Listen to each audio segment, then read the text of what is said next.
वो रुक्मणी को अहंकार हो गया, हमारे बराबर भक्त भला कौन है। इस कमजोरी का पता चल गया नारद जी को।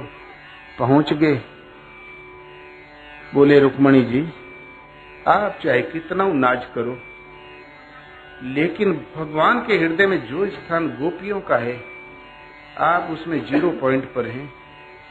बोले अरे नहीं नारद जी, मैं मूर्धा अभिषेक नरेश भीष्म की कन्या, तपस्या ही न होती तो भगवान जाके मेरा वर्ण करके क्यों लाते।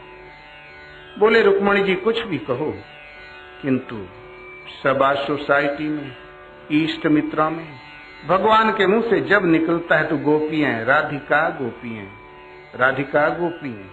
बस आप लोगों का नाम हमने कभी सुना नहीं। प्रभु के हृदय में जो स्थान गोपियों का है आप 10% भी नहीं है। इतना कहना था तो बस तहस में आ गई। जेवर इधर फेंका, दुपट्टा इधर फेंका, बाल छितराया और चली कोप भवन की ओर।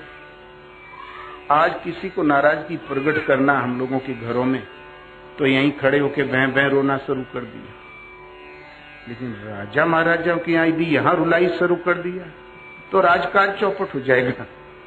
यदि तुम्हें नाराजगी प्रकट करनी तो जाओ वो कोप भवन, वो आम के नीचे।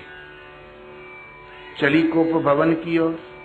भगवान कृष्ण की निगाह पड़ी तो बोले अरे अजीब नजारा है, कहीं नारद से तो भेंट नहीं हो गई। बोले हाँ भगवान, नारद जी आज रुक्मणी के महल में ही अतिथि थे। तो बोले फिर जल्दी करो, लाओ रजाई 2-4। गुप्ता जी जैसे सेठ दौड़ पड़े, रजाई आ गई, ओढ़ के फिर लगे भगवान कांपने, दुग दुग दुग दुग कांपने। वैद्य डॉक्टर पैल। तब रुक्मणी ने सोचा ये कोप भवन में गुस्सा जता कि जिन्हें हमें प्रसन्न करना था वो तो खुद ही अब तब लगा है, पहले वो ठीक हो जाए तब कोप भवन अटेंड करूंगी। वो भी चली आई और उधर नारद भी पहुंच गए। बोले प्रभु हुआ क्या। बोले अरे नारद तुम बड़े मौके से आ गए, चलो भेंट घाट हो गया, अंतिम समय है नारद।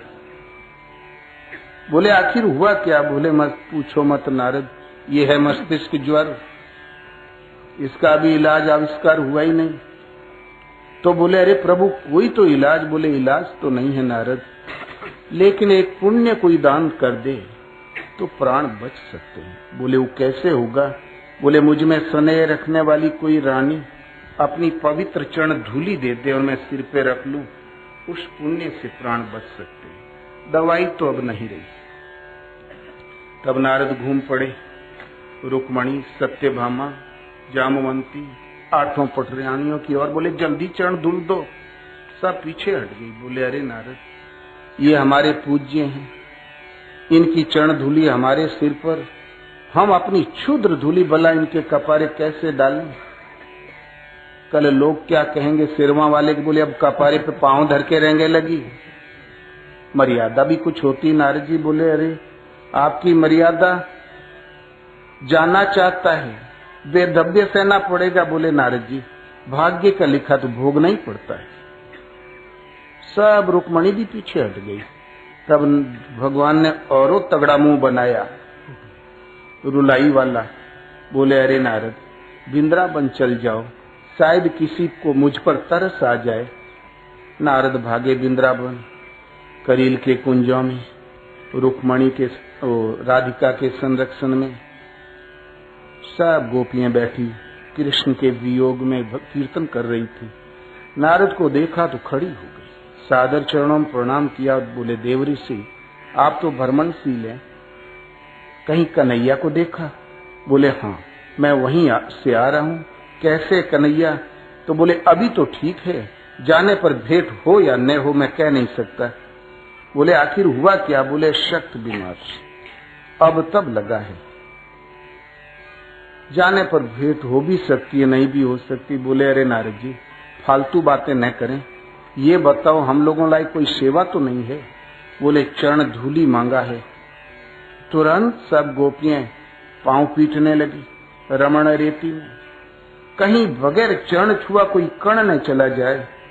अन्यथा इन महापुरुष को मिट्टी ढोना पड़ेगा और हमें पाप लगेगा। और गर्द खोर करके चिनिया बोरा भरा सिर पे रखा, बोले देखो वो भगवान इस चरण धूलि को अपने सिर पे रखेंगे, तब ये दूर होगा उनकी बीमारी, उससे आपका परलोक भी नष्ट हो सकता है। तब राधिका बोली, अरे नारद जी समय ने नष्ट करें, प्रभु जिए, प्रभु खुश रहें, हम अनंत काल तक नरक में पड़ी रहे, हमें मंजूर है, तू जल्दी जाओ। बातों में जितना समय नष्ट करते हो उतना प्रभु को कष्ट हो रहा होगा। सीधे भागे नारद, भला बिना धोने वाला बाबा, भेंट हो गई चिनिया बोरा से, वो मट्टी कांखत कांखत पहुंचे, लिजा के पटका पसीने में लथपथ, बोले ले अपन चरण धूली। भगवान उठ के बैठ गए, सारा गर्दा अपने सिर पे डाल दिया। बोले अरे नारद, ये सत्यभामा रुक्मणी इत्यादि इन पटरानियों का और गोपियों का कौन मुकाबला? गोपियों की चरण धूली मेरी चरण धूल है, गोपियों में मैं हूं और वो मुझ में है, मेरा स्वरूप है, वो स्वरूपस्थ है। इन बेचारियों को था एकाध जन्म और भटकना पड़ेगा, अभी परलोक आगे और ये दूर हैं, इनका कौन मुकाबला गोपियों से? वो मेरी आत्मा है, वो मेरे स्वरूप है, वो मेरे में स्थित है, मैं उनमें और वो मुझ में है, मेरी उनकी चरण धूली एक है। तब उस दिन से रुक्मणी जी का नशा ठंडा हो गया, भक्ति की गरिमा चली गई। पहले रूप पे पौसाके बना के टहला करे, कुछ करे ना, भक्त शिरोमणि जो ठहरी, उस दिन से झाड़ुओं लगावे लगी, चाकियों हाके लगी, भगवान की गृहस्थी सुधर गई। आज किसी से कोई द्वेष करता है, आप मुंह फुला लोगे। नारद ने तो घर ही बिगाड़ दिया था कृष्ण का, मुंह नहीं फुलाया। बोले अरे नारद तुम बड़े मौके से आए हो। वैर से वैर बढ़ता है, प्रेम से धुलाई हो जाती सदा के लिए। आए थे बिगाड़ करने, वो बेचारी रुक्मणी का भी कल्याण हो गया, गोपियों की महिमा स्थापित हो गई, नारद की श्रद्धा जग गई और भगवान की गृहस्थी संवर गई। पहले रुक्मणी रोटी थोड़ी देत रही, दासियों से इशारे से बुलावत रही, वो दिन से खूब दौड़े लगी कॉफी लेके। बोलो श्री गुरुदेव भगवान की। इसलिए माताओं को चाहिए, अपने कर्तव्य पालन का ही नाम जीवन है, कर्तव्य पालन का ही नाम शुभ संस्कार संस्कृति है। बैठ के जीवन काटने की अपेक्षा सेवा।